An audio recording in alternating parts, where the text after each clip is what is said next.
So, welcome children again. As I discussed or I told you in my previous sessions that I'll be discussing. We just now finished loop or iterative statements. Today I am going to discuss which is very related to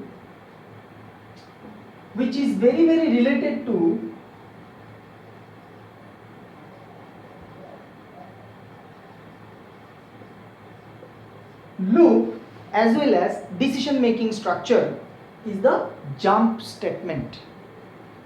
Now, in our normal life, in our normal sense, what do we think whenever we think about jumping? Jumping means from here, just have a jump. Jump means skipping something.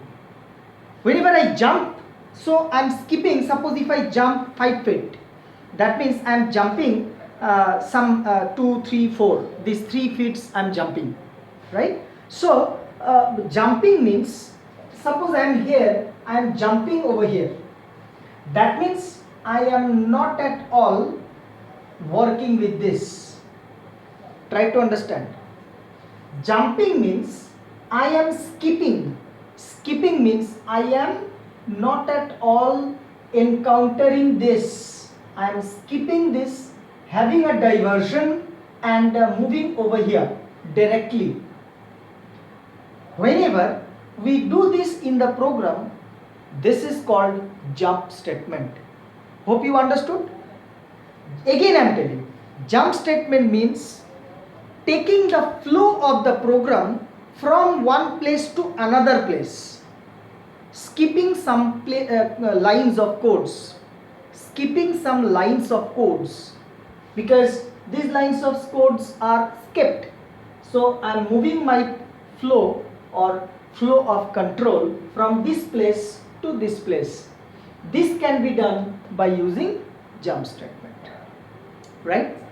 Now there are two types of jump statements that we can work with.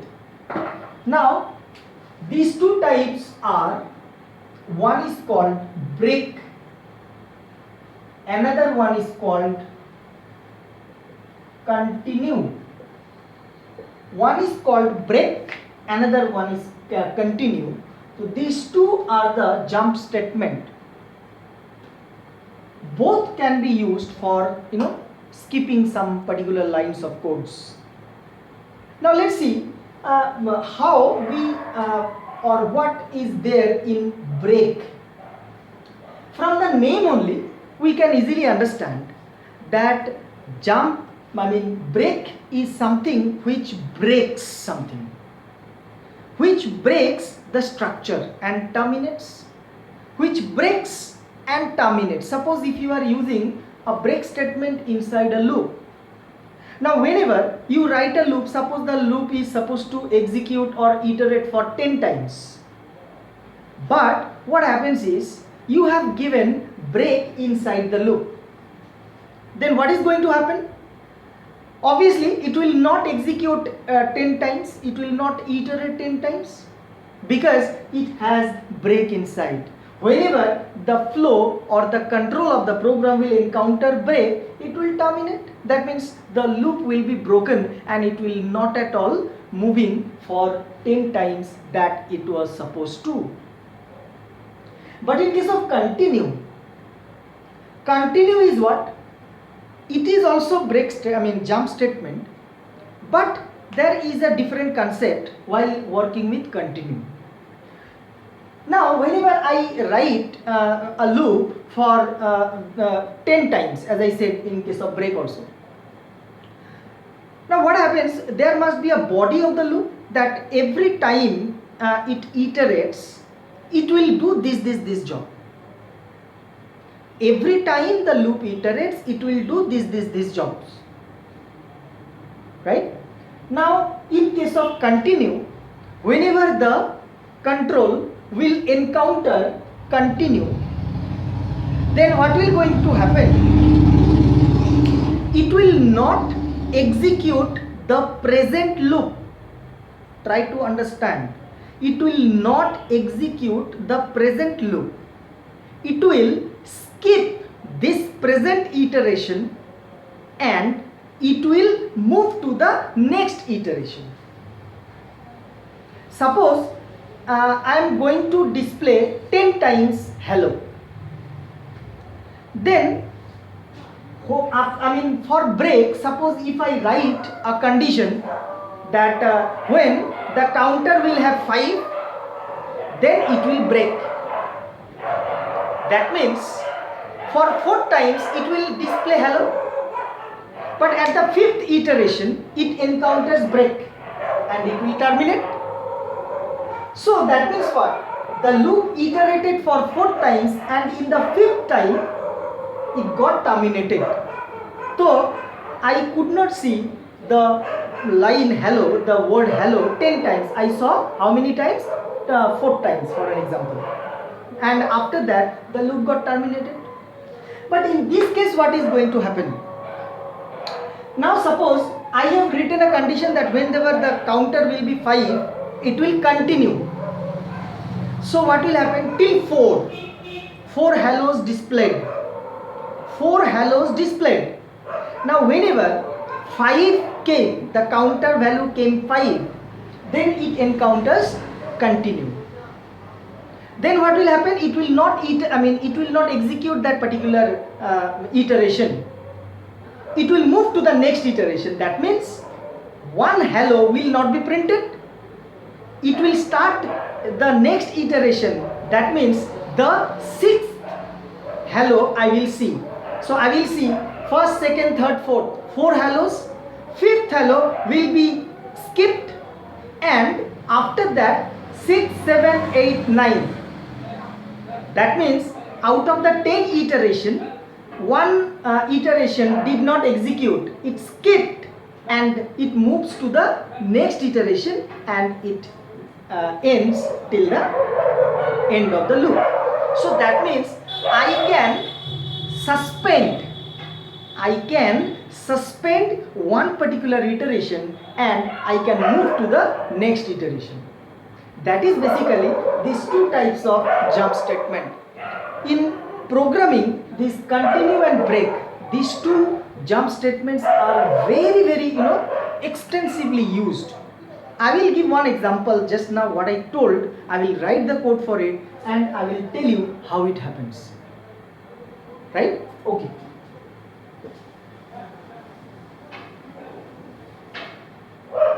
Let's see. Over here I will be using jump. Over here I will be using continue. Let's see. Okay, let's write the basic code. What is the I need little bit of space.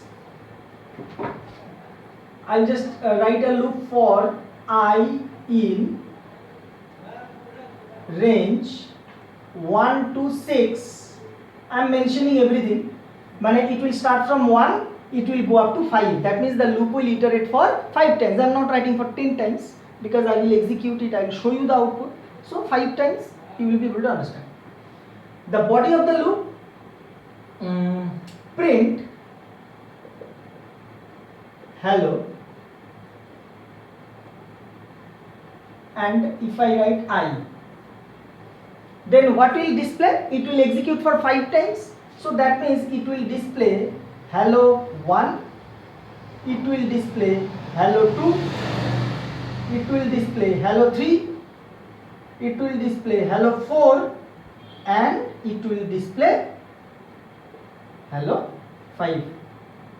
Hello is the constant value and I, that is 1 to 5, it will be displayed and the output will be like this. Over here I have not used anything. Fine. Now I will be using jump and continue. I will be using jump and continue separate. Break and continue separately. Now let's see. Same loop I write for I in range 1,6. I'll put a condition. If I equal to 5 now, so for 10 I gave example at 5 because over here number of iteration 5, so I am making it 3. If I equal to 3, break, print hello I. See, this break is inside the if body, that is why it is indented. But this print is same level, at the same level with if. That means this is in the for body and this break is inside the if body. Try to understand. If I write it over here, then it will be inside if body. I do not want to write print in the if body. I want to write print in the for body. So that is why it is indented like this. Then what will be the output over here? I will just show the output. Output will be output. First of all, I value will be 1 to 5, that's we know, so this is same. Now, if I equal to 1, first time I will be 1, 2. So 1 and 2 will be working. So for 1 and 2, this condition will be false. So when I value is 1, this condition is false, so break will not encounter. So it will come from here to here. So that means first time hello will be printed and 1 I value. Next time I value 2, then also it is false. So it will come to again print. Sorry. Hello. And 2 will be displayed. Next I value becomes 3. So when I value becomes 3, then if I equal to 3, the condition is true. So when the condition is true, break will execute, and when break will execute, the loop terminates. When the loop terminates, that means everything is over. So my output will be in this case hello 1, hello 2. Got my point? So that is basically how the output will come for this particular code. Now the same code I will write once again, but using continue. For I in range 1,6, the loop condition is same, but over here I will write if I equal to 3. Over here I will write continue, print hello, comma I. Now here what will be the output? No difference, only over here if I equal to 3 break, over here I equal to 3 continue. Then what will happen? Same thing for 1 and 2, exactly the same output will come. So I am not again telling 1, because from I equal to 1, I equal to 2, these two cases, mean I value when 1, I value 2, both the cases this condition is false. So continue will not execute like break. So that means printed hello 1, hello 2. Now the third iteration when I value is 3, then this condition becomes true. I equal to 3, this condition becomes true. Then what will happen? It will execute continue. What I said, when it executes continue, it will skip this, mean the lines below this, mean inside the body. Inside the body, what are the lines are there? Suppose over here only one line is there in the if body, for body, only one line. But if there are many more, suppose inside the for I have 3-4 lines, or maybe more than that, then also this body will not execute. That means when I equal to 3 continue, that means from here it will move to the next iteration, and when break came, then it terminates. But continue, it goes to the next iteration. Mane it suspended this present iteration. That means hello 3 will not show. Next I value will change to 4. So I value when change to 4, then this condition again becomes false. So again it will print hello 4. From here again it goes I becomes 5. So again this condition is false, again it will print and it will show hello 5. So if you see the output very carefully, for 1 and 2 this condition was false.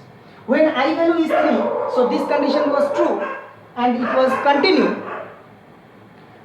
continue, and from here it did not come to execute the lines of the programs. From here it goes to the next iteration, it goes to the next level of the iteration, and I value changed from 3 to 4 and again it executes. This is basically the thing. But अगर ये hello print को if you write here, then तुम्हारा output कुछ फर्क नहीं पड़ेगा, because इसके नीचे कुछ है ही नहीं, तो skip करने का कोई मतलब ही नहीं है. Nothing is there below this, so there is nothing to suspend. So you will not see any difference in output. But I have to show you the difference in output between these two, so that is why I wrote it over here, so that from here if it continues to the next level, then this will be skipped, and from here if it breaks, then these are not executed. So that is why I wrote the code like this. So for this value, the output comes as hello 1, hello 2, hello 3, hello 4, hello 5. For break, up to I equal to 1, I equal to 2 executed. Whenever I was 3, break and loop was terminated. So we got the output hello 1, hello 2. Same code over here, but only I equal to 3 continue. So up to I equal to 1, I equal to 2, output came very properly. That is I hello 1, hello 2 displayed. Now when I value was 3, this condition was true, then it was executed, that continue was executed. That means it suspended the lines below this, and from here it moves to the next iteration, and I value changes from 3 to 4, and 3 to 4 होने से this condition was false, that means continue और नहीं है, then print hello, that means hello 4 print हुआ, and after that I value 5, again this condition was false. False होने से again continue will not execute, it will come over here hello 5 executed. Understood? अगर यहाँ पे हम ऐसे लिखते हैं code, if I equal to 3 or I equal to 5, that means ये 3 नहीं दिखाएगा and 5 भी नहीं दिखाएगा. So that depends. If you can understand, if you can understand the logic, then you can write the code anyway and you can see, okay, this is the output because I wrote the code like that. Writing code basically depends whether you have understood the logic or not. If you have understood the logic, then you can write the program in your own way. But always remember this is my suggestion, advice, whatever you can understand or whatever you can consider. Always write the code in the simplest logic possible. Don't make the program very complicated, not only for writing exam papers. If any one of you come into the IT industry in future, then also you will remember this, write the code as simple as possible. Don't unnecessarily make the code very complicated. So that was my topic, that to make you understand what is jump statement, two types of jump statement, break, continue, and I have given example for break and continue. In exam this kind of question also comes, that the difference between break and continue, give an example like this kind of direct question may come. Also there can be some programs where you may require to use break or continue depending upon the situation. Hope you have understood. All the best.